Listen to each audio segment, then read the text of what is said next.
زکوٰۃ حقیقت میں ہے کیا، اس کو سمجھ لیجئے۔ زکوٰۃ کے اعتبار سے بھی شریعت اسلامی کی روح سے مال جو ہے وہ دو قسم کا ہے۔ جیسے زمین میں نے عرض کیا دو قسم کی ہے، خراجی، عشری۔ ایسے ہی مال باطنی، اموال باطنی، اموال ظاہری۔ کسی شخص نے گھر میں کچھ پیسہ رکھا ہوا پس انداز کر کے، یہ اموال باطنی ہے۔ کسی نے زیور رکھا ہوا ہے، چلیے سونے کی ڈلی رکھ لی ہے کسی نے، کسی برے وقت کے لیے، پتہ نہیں نوٹ جو ہیں وہ تو دھیلے کے رہ جائیں، جیسے کویتی دینار ہو گیا تھا، کہیں ایسی آفت نہ آ جائے کوئی تھوڑا سا سونا لے کر رکھ لو۔ یہ جو گھر میں چھپا ہوا مال ہے یہ اموال باطنی ہے۔ ان کی زکوٰۃ اسلامی ریاست، نظام خلافت زبردستی نہیں لیتی، ورنہ تو گھر گھر جا کے جامع تلاشی کرنی پڑے گی، ٹرنک کھولنے ہوں گے، تکیے ادھیڑ کر دیکھنے ہوں گے کہیں کچھ رکھا ہوا تو نہیں ہے۔ اسلام کا نظام نظام فطرت ہے۔ اموال باطنہ میں آپ کو آزادی ہے، زکوٰۃ دیں جسے چاہیں دے دیں، آپ کا اور اپنے رب کا معاملہ ہے، وہاں حساب جا کے دے دیجئے گا۔ اموال ظاہری کی زکوٰۃ جبراً لی جائے گی۔ وہ کیا ہے؟ یہ مال ہے جو دکانوں میں ہے، اموال تجارت۔ یہ فیکٹریاں ہیں جن میں فنشڈ پروڈکٹ بھی ہے، خام مال بھی ہے۔ یہ بھیڑ بکریوں کے گلے ہیں، ہزار ہزار بھیڑیں اور ہزار ہزار بکریاں، اونٹوں کی قطاریں، یہ ہے جو ظاہر مال ہے، سامنے ہے، کہاں چھپا کر لے جائیں گے؟ گودام بھی ہے تو وہ گھر تو نہیں ہے، گودام کی تلاشی ہو سکتی ہے، دکان کا حساب لگایا جا سکتا ہے۔ فیکٹری کے اندر اس کی زمین، اس کی مشین، اس کے ٹولز ایگزمپٹ، اس پر زکوٰۃ نہیں ہے۔ لیکن جو بھی مال ہے اس میں وہ دو شکلوں میں ہوگا، یا خام مال ہے، کپڑا بنانے کا کارخانہ ہے تو دھاگا پڑا ہے اتنے کروڑ کا، تیار کپڑا ہے اتنے کروڑ کا، اس کا 2.5% دے دیجئے۔ مال ہے 5 لاکھ کا، دکان کے اندر 2.5% دے دیجئے، اموال ظاہر ہے۔ اور اس میں اس سے کوئی غرض نہیں کہ سال بھر میں آپ نے کچھ کمایا کہ گوایا۔ جب تک آپ نصاب کی حد سے اوپر ہیں، چاہے آپ کا اس سال میں آدھا مال گیا، 10 لاکھ کی مالیت تھی، اب آپ 5 لاکھ کے ہیں، لیکن 5 لاکھ پر بھی آپ کو 2.5% دینا ہے، چاہے کمایا ہو چاہے گوایا ہو۔ اور یہ ٹوٹل پر ہے، کسی اکاؤنٹنٹ کی ضرورت نہیں، جو تاریخ معین ہے جا کر دیکھیے کیا مال پڑا ہوا ہے، 2.5% حساب کر کے دے دیجیے۔ اتنی رقم آئے گی۔ ابھی جو کہہ رہے تھے جنرل صاحب کہ یہ نعرہ بھٹو نے لگایا، یہ بالکل وہی بات ہے جو علامہ اقبال نے فرمائی ہے۔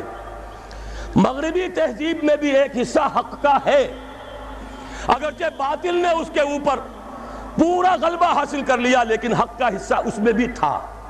وہ کیا تھا؟ اوہام پر اپنی بات نہ قائم کرو، لا تقف ما لیس لک بہ علم ان السمع والبصر والفؤاد کل اولئک کان عنہ مسئولا۔ علم پر بات کرو، وہم پر نہیں، محض تصورات پر نہیں، محض توہمات پر نہیں، علم پر۔ موقف تمہارا علم پر قائم ہونا چاہیے۔ یہ بات تھی، انہوں نے لی، توہمات کو ختم کیا، کھول آنکھ، زمین دیکھ، فلک دیکھ، فضا دیکھ، مشرق سے ابھرتے ہوئے سورج کو ذرا دیکھ۔ لہذا سائنس بڑھی، ٹیکنالوجی بڑھی، آئی ان کے ہاں ترقی آئی۔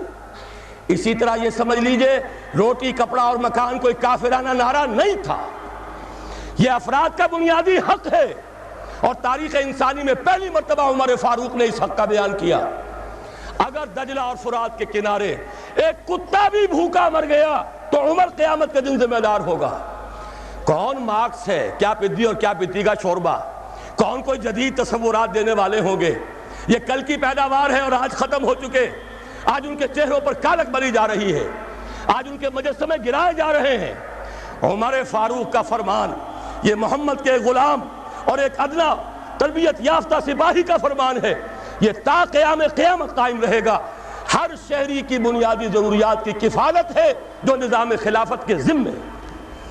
اور اس میں تو جیسا کہ میں نے عرض کیا، اس میں تو حضرت عمر نے مسلمان نہیں کہا، صرف مسلمان نہیں، جانوروں تک بات پہنچا دی۔ اس کا مطلب یہ کہ غیر مسلموں کا بھی حق ہے۔ اس لیے کہ حضرت عمر ہی نے ایک مرتبہ دیکھا تھا، کسی صوبائی دارالحکومت کے دورے پر گئے تھے، کوئی ایک بڈھا غیر مسلم غالباً مجوسی تھا، وہ کچھ خیرات مانگتا پھر رہا تھا، بہت بوڑھا ضعیف۔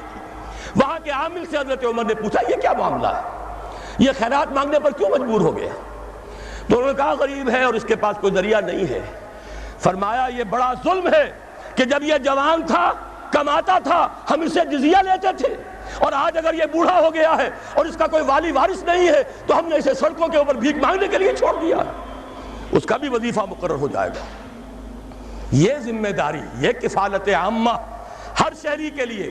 اور یہ جان لیجئے تجارت میں اور صنعت میں یہ سارا فساد جو اس وقت ہے وہ اس وجہ سے ہے کہ عام آدمی، عام کسان، عام مزدور مجبور ہے کہ سرمایہ دار اور جاگیردار کی ٹرمز پر کام کرے۔ نہ کرے گا تو کیا کرے گا؟ ٹریڈ یونین بنا لیجئے، وہ بھی جے بی ٹریڈ یونین بنا لیں گے، ان کے اپنے ایجنٹ ہوں گے۔ اب لڑیے، خون کس کا جائے گا؟ مزدور ایک دوسرے سے ٹکرائیں گے، کچھ حاصل نہیں۔ اسلام نے کیا نظام دیا ہے؟ آپ غریب کو ضمانت دے دیجئے، اگر تمہیں صحیح ویج نہیں مل رہی، تمہیں صحیح مبادلہ نہیں مل رہا اپنی محنت کا، مت کام کرو، تمہیں بھوکا نہیں مرنے دیا جائے گا، تمہاری بنیادی ضروریات کی کفالت ریاست کرے گی۔ اب ہوئی برابر کی چوٹ۔ اگر کارخانے دار کہہ سکتا ہے کہ اگر آپ کو یہ چیز منظور ہے کام کیجئے ورنہ جائیے، سب مزدور چلے جائیں گے، میں لاک اپ کر دوں گا، کارخانہ بند کر دوں گا، لیکن یہ کہ مزدور اس وقت یہ نہیں کہہ سکتا، وہ تو کہے گا جناب اسی تنخواہ پر کام کروں گا، اس لیے کہ ایک دن کام نہ کرے شاید بچ جائے، 2 دن کام نہ کرے بچ جائے، تیسرے دن فاقہ آئے گا، اس کے پاس کھانے کو نہیں ہے۔ لیکن اگر معلوم ہو میری ریاست خلافت اللہ فی الارض، وہ ضامن ہے، وہ رب العالمین ہے، اور اسی کی رب العالمینی کا یہ مظہر ہے نظام خلافت، رحمت للعالمینی کا سب سے بڑا مظہر محمد الرسول اللہ کی یہ نظام خلافت، یہ ضامن ہے، یہ مجھے بھوکا نہیں مرنے دے گا، یہ میرے بچوں کے لیے کوئی نہ کوئی چھت ضرور فراہم کرے گا، تو پھر اس کے پاس بھی بارگیننگ پاور ہے، وہ بھی قدم جما کر بات کرے گا کہ جناب یہ ویج دیتے ہیں تو کام کروں گا ورنہ نہیں کروں گا۔ یہ ہے جو آسان ترین حل ہے۔ باقی یہ کہ جبر کیا تھا روس نے، اس کا حشر دیکھ لیا، اور سرمایہ دارانہ نظام اس وقت تو بڑا خوش ہے، اس کے ڈنکے بج رہے ہیں، اس کی فتح ہو گئی، سب سے بڑا دشمن سرنگو ہے، وہ تو سجدہ کیے ہوئے ہے۔ لیکن یہ کہ واقعہ یہ ہے سرمایہ دارانہ نظام کے اندر جو کنٹرڈکشنز ہیں، جو تضادات ہیں، اب وہ ظاہر ہوں گے۔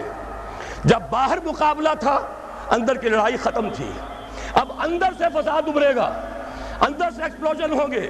یہ غیر فطری نظام، یہ غیر انسانی نظام، یہ غیر معقول نظام ختم ہو کر رہے گا۔ کاش کہ اس کی جگہ صحیح، معتدل، متوازن، عادلانہ نظام خلافت، اس کا کوئی نمونہ ہم دنیا کے سامنے پیش کر دیں۔ اس وقت پوری دنیا کی طرف ہماری ذمہ داری ہے، ساری نوع انسانی کے ہم مقروض ہیں کہ ہمارے پاس ہدایت ہے، لیکن ہم اس پر خزانے کا سانپ بن کر بیٹھے ہوئے ہیں، نہ خود عمل کرتے ہیں نہ دوسروں کے سامنے نمونہ پیش کرتے ہیں۔ یہ خلافت کی تحریک اسی لیے ہے، یہ سارے نظام کو بدلنا پیش نظر ہے۔